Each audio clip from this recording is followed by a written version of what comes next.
الحمد لله رب العالمين والعاقبة للمتقين والصلاة والسلام على أفضل الأنبياء والمرسلين وعلى آله وأصحابه أجمعين. أما بعد، السلام عليكم ورحمة الله وبركاته. برادران عزیز، حاضران محترم، دوستان گرامی قدر، شکر الله خوب و مهربان را که این لحظه برای ما و شما لحظه عبادت و بندگی خود را نصیب گردان و خداوند مهربان ما را از همه نوع گناه و بدی و نافرمانبرداری که سبب بدبختی و خواری هم در دنیا هم در آخرت می شود، خداوند این لحظه ما را دور گردان. این لحظه عبادت و بهترین روزها را برای همه شما تبریک و مبارکباد میگویم. از خداوند عاجزانه مسئله دارم، بار الله پروردگارا تمام لحظه های عمر ما را مثل این لحظه بر این لحظه عبادت و بندگی بگردان. پروردگارا بار الله تمام لحظه های عمر ما را مثل این لحظه بر این لحظه دوری از گناه و معصیت بگردان. پروردگارا به حرمت این لحظه های اجابت دعا اسلام عزیز ما را در روی عالم غالب بگردان. پروردگارا دشمنهای اسلام را خار و زبون و نیست و نابود بگردان. پروردگارا حکم و قانون قرآن را در روی عالم حاکم بگردان. پروردگارا مسجد ما را زودتر و تیزتر آباد و آبادتر بگردان. آمین یا رب العالمین. برادران عزیز، چی نوعی که هفته های گذشته وعده کرده بودیم، انشاءالله رب العالمین این هفته هم باشه جواب سوال هایی که برادرها به ما را فرستادن، انشاءالله جواب سوال های اونها گردانده می شود.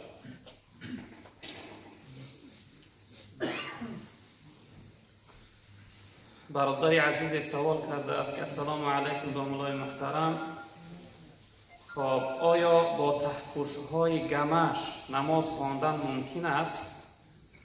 تحپوش‌های گمش اون یعنی بریج‌های باریکی است که مردم در این شب و روز خنکی‌ها یعنی از ته می‌پوشند.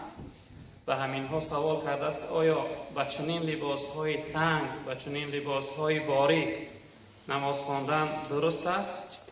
البته اون گمش‌هایی که از حد زیاد باریک هستند در بدن چسبیده هستند و موضعهای عورت انسان نمایان می شود، یعنی دیار است از تگی او، و این نوع لباس ها نماز خواندن مکروه است، معنی است، درست نیست. این نوع لباسی که یعنی که اعضاهای انسان اگر نمایان شود و این نوع اعضا یعنی لباس ها نماز خواندن مکروه است. این چنین مایکه های باریکی که در بدن چسبیده هستند، آستین کلته دارند، اینها هم به این نوع لباس ها برادران عزیز نماز خواندن یعنی معنی است، مکروه است. چی خوب میشه که در حالت نماز خواندن یک لباسی وسیع، یک لباسی شادی خوب داشته باشه. سوال دیگر برادر عزیز پرسیده است که انسان نابینا امام شده میتواند در نماز؟ انسان هایی که یعنی نابینا هستند، عاجز هستند، یا این شخصیت هایی که چشم هاشون بیناییشون کم است یعنی خوب نمیبینن، این نوع مردم امامتشون یعنی امام شدنشون در شریعت مکروه است، یعنی کراهیت دارد. نماز درست می شود اما با کراهیت. چند گروه مردم فقها یعنی امامتشون مکروه گفتن. یکی از اونها شخصیتی است که بادیه نشین است، انسان هایی که یعنی دائم ده مردگی میکنن، در کوه ها میگردن همراه گاو و گوسفند، یعنی از بین مردم دور هستن، فهمش کم دارن. یکی از اونها شخصیتی که ولد زنا باشه، از زنا تولد شده باشه. یکی از اونها شخصیت مبتدع، انسانی که دائم گناه آشکار میکنه، در بین مردم یعنی گناه کنندگی او مشهور است. و یکی از اونها انسانی اعما، انسانی نابینا. فقها این نوع انسانها را امامتشون مکروه گفتن، یعنی انسان نابینا را فقها گفتن که امامتشون مکروه است، نماز درست می شود و به کراهیت. السلام علیکم دامنای محترم، در امر معروف موزیکا میگذارند، آیا درست است؟ نه برادر عزیز، درست نیست، حرام است. در امر معروف خودش یک کار خیر است، این خودش یک نصیحت است، خودش یک امر، بعضی حالتی است که فرض است امر معروف، بعضی حالتی است که واجب است، بعضی حالت سنت و مستحب است. این خودش یک امر یعنی ثواب است. در این چیز یک چیز حرام گذاشتن البته این نادرست است. خواهش میکنم از شخصیت هایی که این کارها را میکنن از این کارها خودداری کنند، چون که در موعظه ها و امر معروف گذاشتن یعنی موسیقی ها اگرچه موسیقی آرام و نرم باشد یعنی گذاشتنش نادرست است، در شریعت معنی حرام است. السلام علیکم دوستان محترم. به طهارت صلوات گفتن ممکن است؟ بله برادر عزیز، صلوات گفتن، ذکر گفتن، دعا کردن، آیت هایی که یعنی از یاد میدانی حفظ خود ده هستن اونها را تلاوت کردن به طهارت درست است.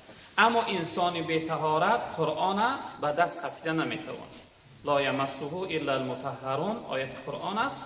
قرآن قپیده نمیتوانند مگر انسان های به طهارت.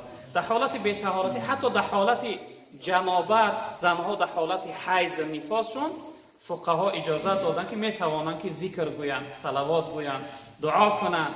در مذهب خودمون آیت ها را جمله جمله، یعنی یک جای آیت نخوانند، جمله جمله، مثلا الحمد کمی استن بعد گویند لله، با کمی استن گویند رب العالمین، یعنی جمله جمله. حتی بعضی از فقها اجازه دادن که آیت ها را خوانده میتوانند. ذکر و صلوات گفتن، تلاوت قرآن در حالت به طهارتی درست است. السلام علیکم دوستان محترم. آیت سجده را از ثبت گوش کنی سجده تلاوت واجب می شود؟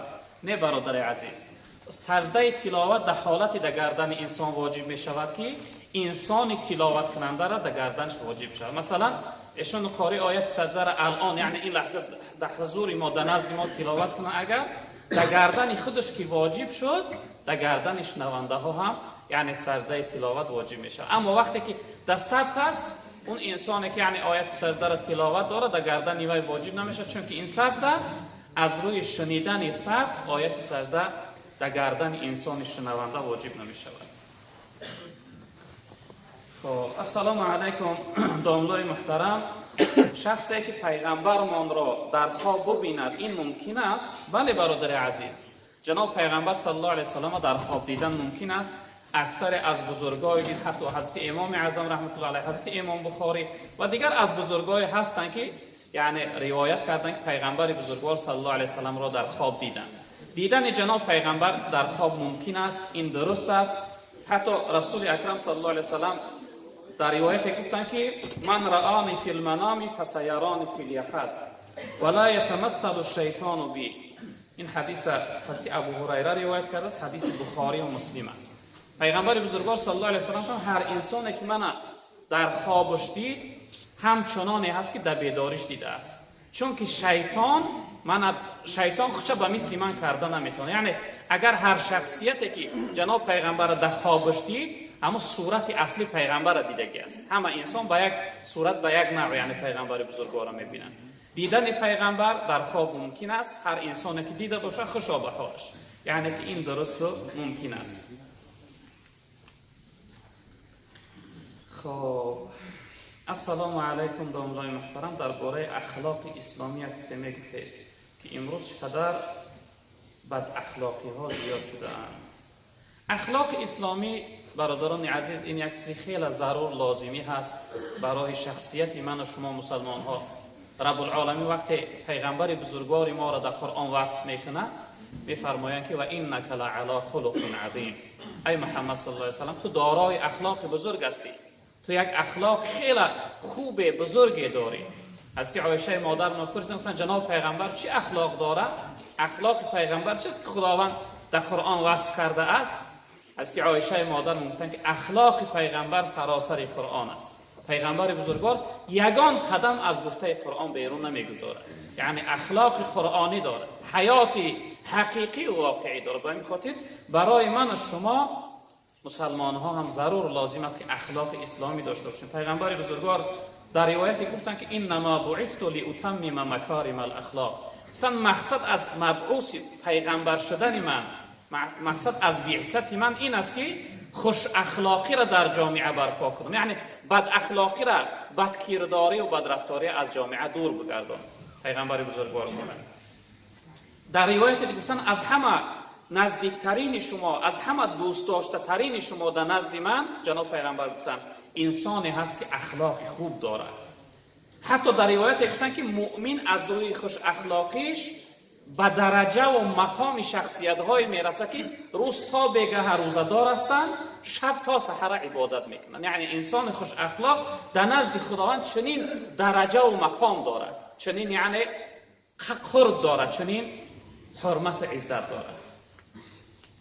حتی در روایت جناب پیغمبر گفتن که از همه وزین ترین ثواب در روز قیامت ثواب خوش اخلاقی است. انسان خوش اخلاق است، یعنی ترازوی وزن عملهای ثواب او در قیامت خیلی گران و بهتر است. و از پیغمبر بزرگوار صلی الله علیه و سلم پرسیدند که از همه عملی که زیادتر سبب میشه که مردم داخل جنت میشوند چی هست؟ پیغمبر بزرگوار صلی الله علیه و سلم گفتند که یکمش خوش اخلاقی، دویمش تقوا، خدا ترسی و پرهیزگاری. و این خاطر برای من و شما برادران عزیز بزرگوار ضرور لازم است که یعنی خوش اخلاقی داشته باشیم. خب السلام علیکم دوستان محترم.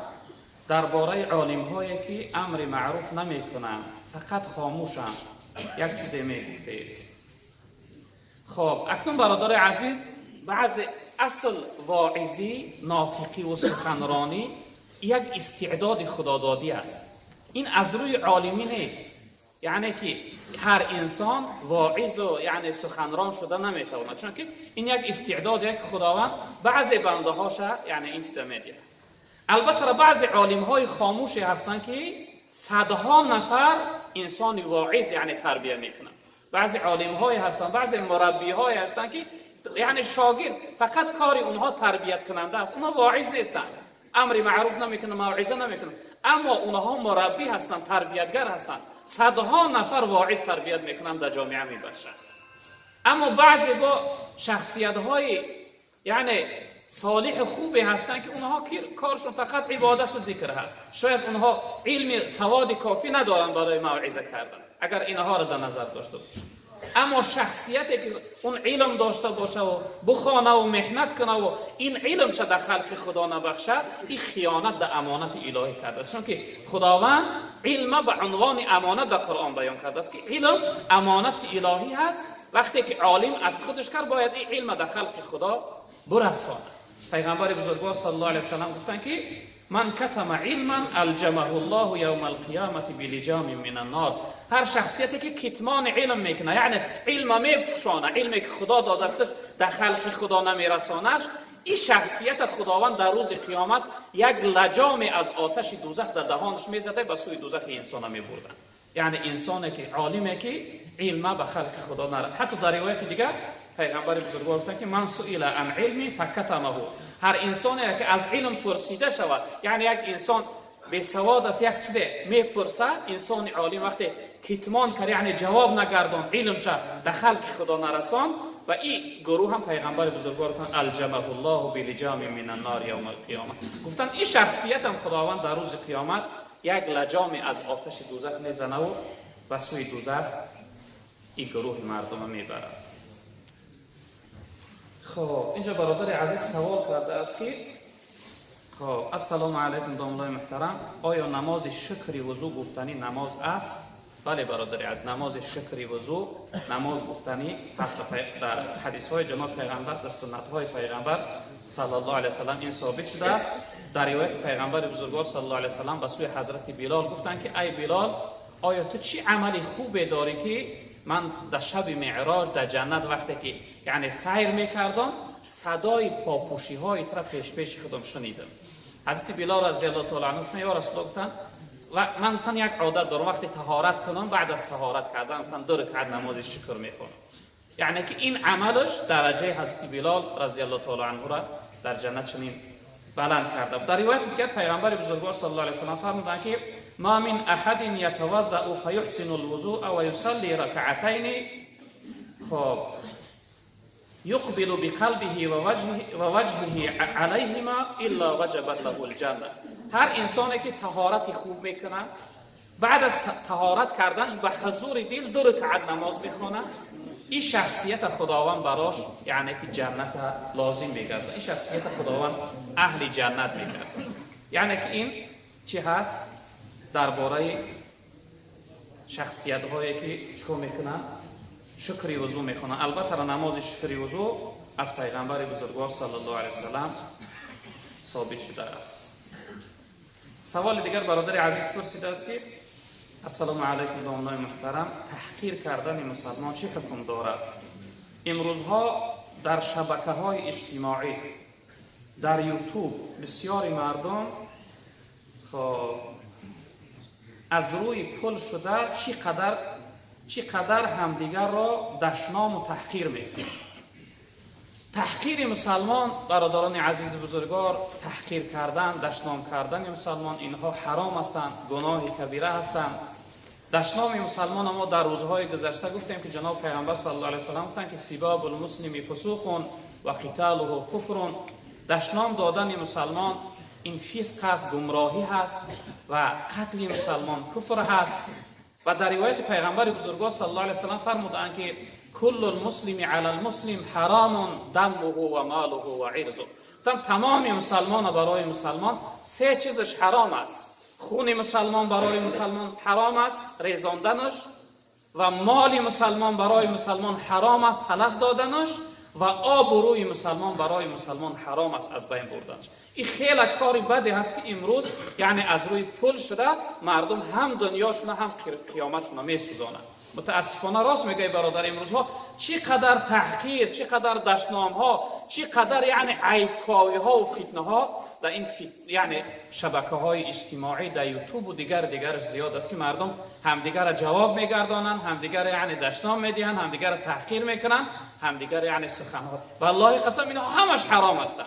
اون اگر اون مردم اون پولی که از همون مقصدشون همین است که همین یعنی نواری منه یا اینکه همین جوابی منه زیادتر مردم تماشا کنند، مقصدش از روی اون پول کار کردن باشه، این پول والله قسم حرام است. این پولی که تو روت سیاه میکنی و یعنی یک برادر مؤمن و مسلمان تحقیر میکنی و جواب میگردانی، این پول برادر عزیز بزرگوار حرام است. منظور و مقصد اگر این باشه، حرمت مسلمان از همه حرمت ها بالاتر است. رسول اکرم صلی الله علیه و سلم در روایت میفرمایند که اهل اصحاب روز جناب پیغمبر صلی الله علیه و سلم کنار خانه کعبه طواف میکردند. این حدیث دلالت برای حرمت و بزرگی انسان دارد، برای شخصیت مسلمان. جناب پیغمبر میگه کنار خانه کعبه طواف میکردند و رسول اکرم صلی الله علیه و سلم به سوی خانه کعبه گفتند که ما اطیبکی و اطیب ریحکی، تن چقدر پاکیزه هستی تو ای کعبه و چقدر پاکیزه هست بوی تو. ما اعظمکی و اعظم حرمتکی، و چقدر بزرگ است تو ای خانه کعبه و چقدر بزرگ است حرمتی تو. حضرت گفتن والذی نفس محمد بیدی، گفتن قسم به همون خدایی که اختیار جان من محمد در ید قدرتش هست، لحرمت مؤمنی اعظم عند الله حرمتا منکی. گفتن حرمت یک مؤمن و مسلمان در نزد خدا ای خانه کعبه از حرمت تو بالاتر است. ببین که پیغمبر بزرگوار گفتن ای کعبه چقدر بزرگ هستی، چقدر خوشبو هستی، اما قسم به نام الله که حرمت یک شخصیت مؤمن و مسلمان در نزد خداوند از حرمت تو بالاتر است. یعنی حرمت مؤمن و مسلمان در نزد خداوند از حرمت کعبه هم بالاتر بوده است. شخصیتی که تحقیر به یک بنده خدا میکنه، به یک شخصیت مؤمن و مسلمان میکنه، این خیلی گناه بزرگ است برادران عزیز بزرگوار. حتی پیغمبر بزرگوار گفتند مال و خون مسلمان هم این چنین است و انسان باید گمان نکنه به شخصیت مسلمان مگر گمانی خوب. یعنی گمانی بد باید به این شخصیت مسلمان نداشته باشه، گمانی خوب داشته باشه. و این خاطر برادران عزیز بزرگوار، شخصیت هایی که امروز یعنی نسبت به همدیگر تحقیر میکنه، بدگویی ها داره، آبروی یک مسلمان میریزونه، یک مسلمان تحقیر میکنه، خیلی گناهی بزرگ کرده است. مردم ما فکر میکنن فقط گناه زنا باشه، فقط گناه عرق نوشی باشه، فقط گناه رباخوری. چی نوعی که عرق نوشی و یعنی زناکاری و رباخوری حرام است، تهمت و دشنام و آزار مسلمان هم این چنین حرام است برادران عزیز بزرگوار. چی نوعی که اونها گناهی کبیره هستند، اینم گناهی کبیره است. و همین خاطر خواهش میکنم برادران عزیز بزرگوار، از چنین یعنی گناه ها خودداری کنه که خیلی گناه بزرگ هستند. خب السلام علیکم دوستان محترم. درباره نماز خفتن و نماز بامداد یک سه میگه که یک دو نفر همراهی ما هستن، این دو نماز را نمیخوانند، قضا میکنند. نماز خفتن و نماز بامداد برادران عزیز، اینها همچون نمازهای دیگر فرض هستند. اینها هم امر پروردگار هستند. هر انسانی که ترک کنه اینها را در درگاه خدا گناهگار می شود. درباره این دو نماز پیغمبر بزرگوار صلی الله علیه و سلم فرمودند، حدیث مسلم است که ان اثقل الصلاه علی المنافق صلاه العشاء والفجر. گفتن از همه وزنین ترین نمازها برای انسان منافق این دو نماز است، نماز خفتن و نماز بامداد است. از همه صلات نمازی که دشوار است، یعنی ادا کردنش سخت است برای انسان منافق، خواندنش یعنی سخت است، وزین است برای منافق. پیغمبر بزرگوار گفتند که این نماز خفتن و نماز بامداد است. ولو یعلمون ما فیهما لاتوهما ولو حبا. پیغمبر بزرگوار گفتند اگر این دو نماز انسان بداند که چی فضیلت دارد، در درگاه خداوند چی ثوابی بزرگ دارد، انسان اگر چی از پا هم مانده باشه حرکت میکنه که به سوی این دو نماز بیاید، یعنی این دو نماز ادا کنه. شخصیتی که یعنی که اگر بداند که چی ثوابی بزرگ دارد، یعنی این دو نماز خیلی نماز ثوابی بزرگ دارن برادر عزیز.